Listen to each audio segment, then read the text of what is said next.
Hello students, today we have chosen a very ethical topic, special in the cyberspace, or better to say that how do you present yourself in the virtual world with your ethics and your constructive and positive attitude. Because whenever we are dealing with the cyberspace, I think right now more than 70% of our presence is virtual. So far the online things are concerned. So how do you deal or how do you present yourself or how do you actuate others also? It is just going to be taken care by the cyber ethics. If you're ethically correct in the public life, you're supposed to also ethically correct online. Now we're just going to deal certain things which is supposed to be there whenever your presence just entitled in the cyberspace. So let's check what are the things. And first of all, I'm just going to deal with the basic concept for ethical presence is an etiquette. Now the point is that if you check it out, that whenever you're presenting something online or whenever you are having your virtual presence, then what is going to happen?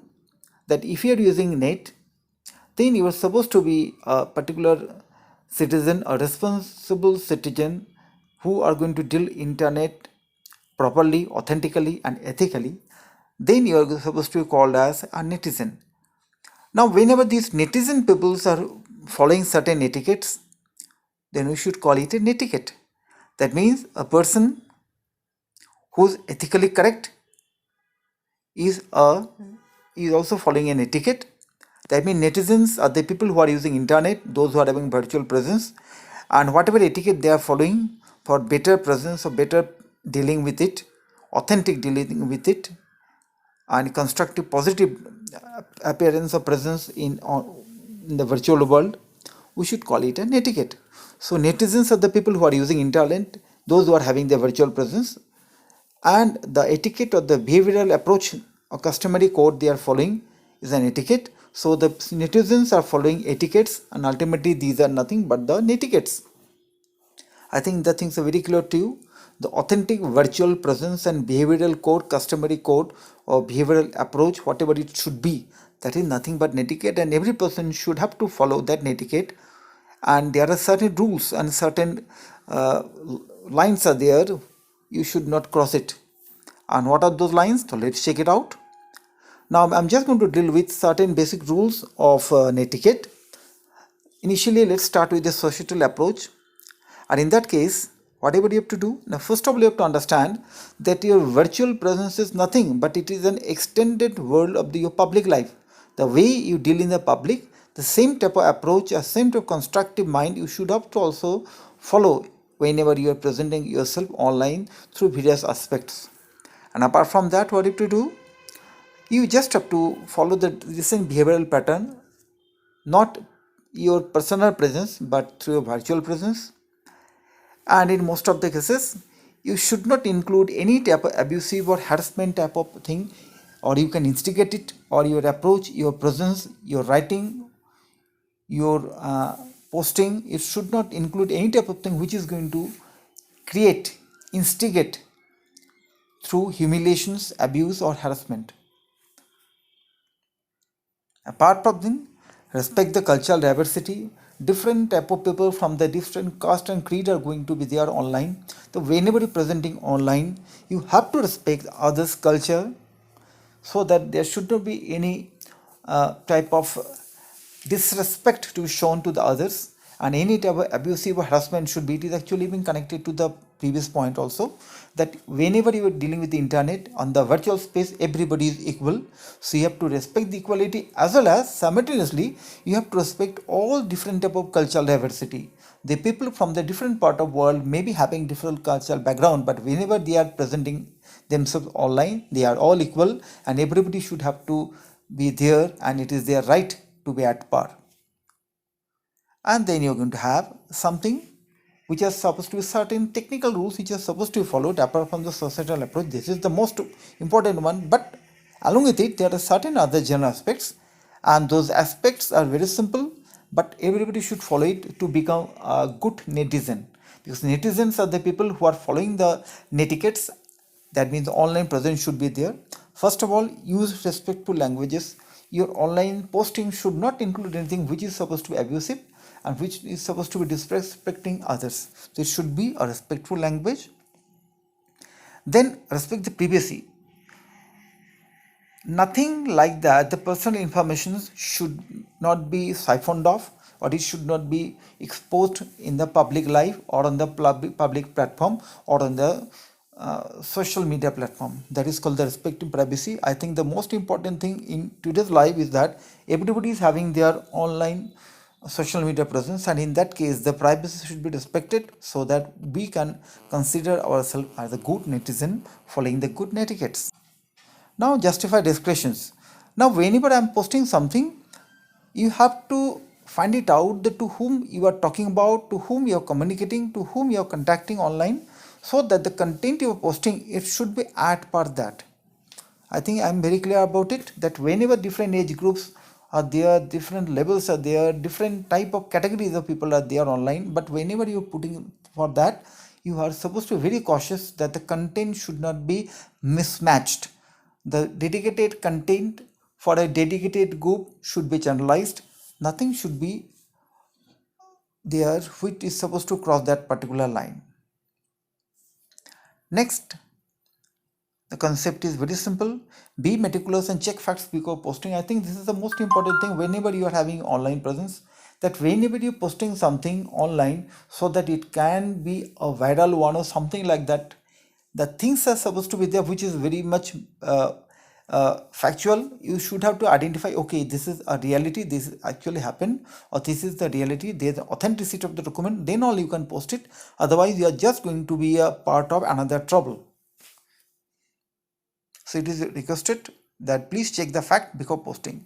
Then don't be loud and upload larger files. Normally, whenever you uploading a larger file, normally it is going to take some time to be uploaded.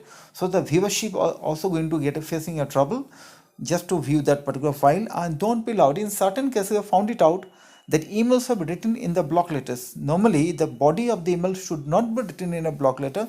This is going to loudness. That means your presence should be very decent. And in that case, whenever you're writing letter or email, especially online, you're supposed to be writing out in a sentence case where the first letter should be a capital, rest of the things, whatever is proper, actually on line paper, it should be capital, then you make it a capital. Otherwise, don't put everything in a capital format.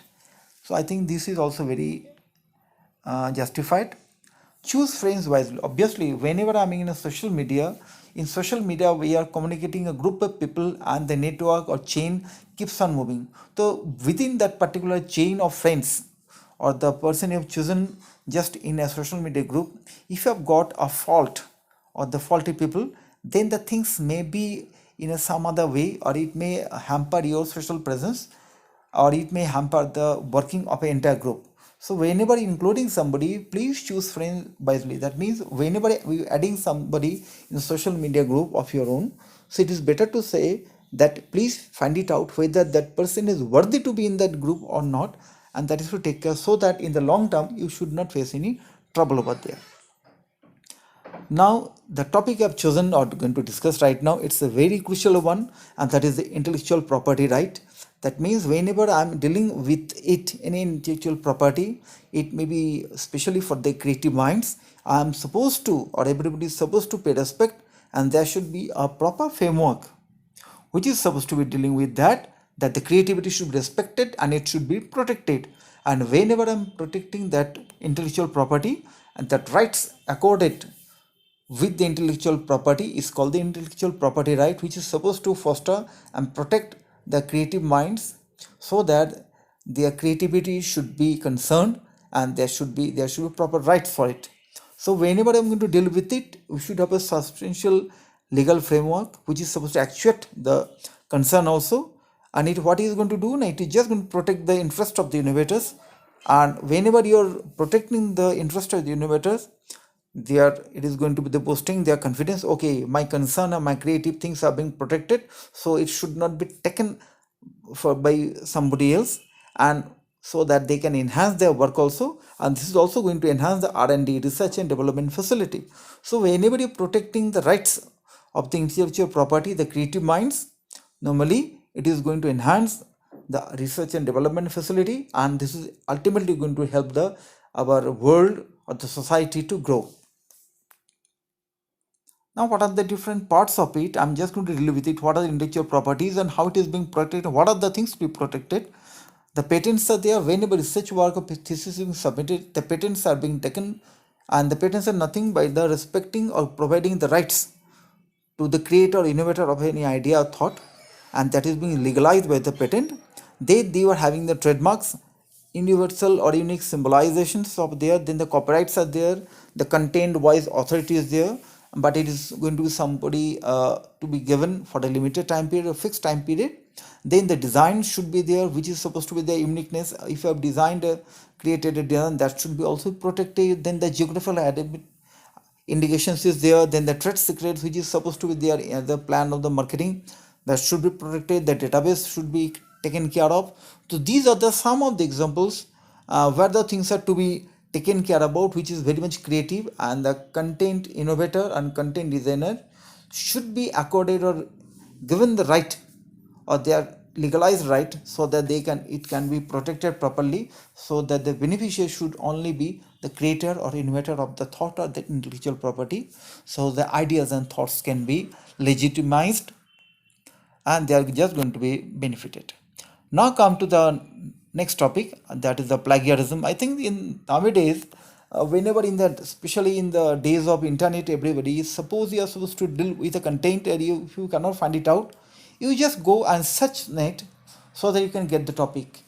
Now, there is no harm in getting or viewing or digging for a topic or something like that, because everybody cannot have all the thoughts at the same time. But whenever you keeping or just considering this and publicize that as your own, then there is a problem. That means you can go for a topic, you can get the info about it, but do not consider it as of your own to somebody else, and that is called the plagiarism.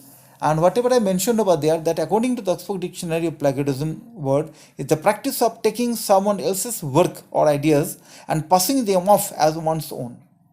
Now, I think the concept is very clear. If you have got something from somebody, please consider and give just credit to him also, and better to say him only, that this is his topic and this is, I'm just going to give credit to them or him, and this is that. That means do not take somebody's idea and just tell somebody else that this is my own idea. So this is one type of fraud, and whatever I mentioned it is simply an act of fraud, because you are cheating somebody who is actually innovator of that idea or thought. I think things are very clear to you. Now come to the plagiarism points. Now, what are the plagiarisms can deal with? Normally, there may be a plagiarism of ideas and thoughts. Somebody else's idea or thoughts can be taken or can be conveyed to somebody else as your own idea or thoughts, or it may be happening also with the online and offline content. It is not only the thoughts. You just have copied somebody's idea and pasted it, and just with a change of single one or two words, if you go for it that this is my own idea, then it is also a plagiarism. And whenever you're going to do it, it is not that then nobody is going to identify it. There are lots of sites are there which is going to check the plagiarism checks, and you can find it out. I've also mentioned something, you just can have a lots of plagiarism checker which is going to just check the word by word, even the phrases can be checked whether that paragraph or the phrase can be taken from somebody else or not. So it is always there that you cannot skip or you cannot escape that particular point. If you have done something wrong, then it is better to say a fraud, then you can be caught. And whenever it is going to be done over there, it may happen that you can face the duplicacy of content. You can find it out. Two different people are having the same content. Now the questions come for the copyright. So it is omission of the ACRP also may happen. What do you mean omission ACRP? The search engine result pages, whenever you go for any content, if you find it out the two different contents are appearing, same contents are appearing from two different people, that means there is a plagiarism, and in that case it is going to check who is having that copyright or content actual authority. Apart from that, the second person is going to omit it from that particular net, or it may happen the web page containing the data can be finally excluded. I think the things are very clear to you. And lastly, the exposure of personality. Your online presence maybe there may be a problem with your online presence, and you may be one defamed person who's dealing with or doing something with the plagiarism. I think the things are very clear to you. What do you mean by plagiarism? So today we have discussed with basically three things. We have discussed the netiquette, the etiquettes to be followed on your online presence. Then you have intellectual property rights. So the creators or innovators should be given the or accorded with the proper rights so that they are maybe boosting of their R&D presence and they can innovate something more and they are going to be the beneficiaries of their creations. And the lastly, we have discussed the plagiarisms. So do not fall inside or fall into in these three cases. And if you respect and if you go through the properly and going through the same content, so the plagiarism should be avoided, netiquette should be mentioned, and the intellectual property rights should be respected properly. Then we are going to become a good netizen, and in that case, you can find it out that I am also giving credit to lots of the sites I have taken for the references. So what I'm doing now, I'm just going to pay respect to the intellectual properties, whatever I've used to it. Now I think, thank you, have a good day, and I think you have got whatever is the topic for today or topics for today. If you have gone through it, then your online presence will be respected by yourself as well as by the other also. Thank you and have a nice day.